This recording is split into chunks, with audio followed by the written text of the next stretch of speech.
नागरिकांच्या मनामनातील आवाज, नाशिक आवाज.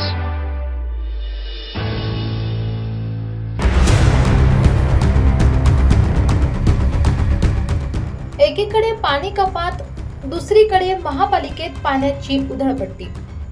नाशिककरांना पाणी कपात, महापालिकेत मात्र हजारो लिटर पाणी गटारात. पाणी वाचवा म्हणणारी पालिकाच पाणी वाया घालवताना दिसते. एकीकडे नाशिककरांवर पाणी कपातीची टांगती तलवार, तर दुसरीकडे महापालिकेच्या मुख्यालयातच हजारो लिटर पिण्याच्या पाण्याची नासाडी.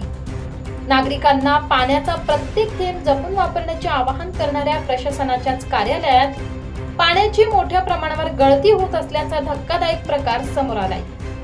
नेमकं काय आहे हे प्रकरण, पाहूया नाशिक आवाजचा हा विशेष रिपोर्ट.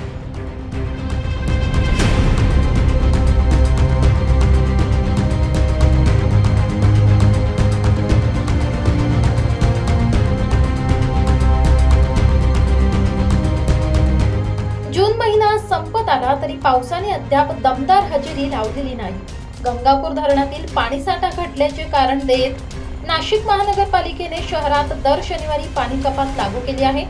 त्यामुळे अनेक भागातील नागरिकांना पाण्याच्या टंचाईचा सामना करावा लागतोय. मात्र दुसरीकडे जनतेला पाणी बचतीचे धडे देणाऱ्या महानगरपालिकेच्या मुख्य कार्यालयातच प्रशासनाचा भोंगळ कारभार उघड झाला आहे. पालिका इमारतीत पिण्याच्या पाण्याची मोठ्या प्रमाणावर गळती होत असून दर मिनिटाला अंदाजे 2 ते 3 लिटर पाणी वाया जात आहे. शहरावर पाणी कपातीची कुऱ्हाड चालवणाऱ्या पाणी पुरवठा विभागाला स्वतःच्या कार्यालयातील ही गळती रोखता आली नाही. त्यामुळे अधिकाऱ्यांचे या गंभीर प्रश्नाकडे दुर्लक्ष होत आहे का, असा संतप्त सवाल नागरिक उपस्थित करत आहेत.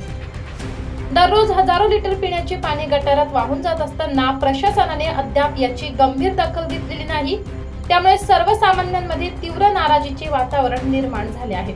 एकीकडे पाण्याच्या तुटवड्याचे कारण देत नागरिकांवर निर्बंध लादले जात आहेत, तर दुसरीकडे प्रशासनाच्या दुर्लक्षामुळे मौल्यवान पिण्याचे पाणी वाया जात आहे. आता या प्रकारावर महापालिका प्रशासन काय भूमिका घेते आणि ही गळती कधी थांबवते, याकडे नाशिककरांचे लक्ष लागले आहे. नाशिक आवाज, नाशिक.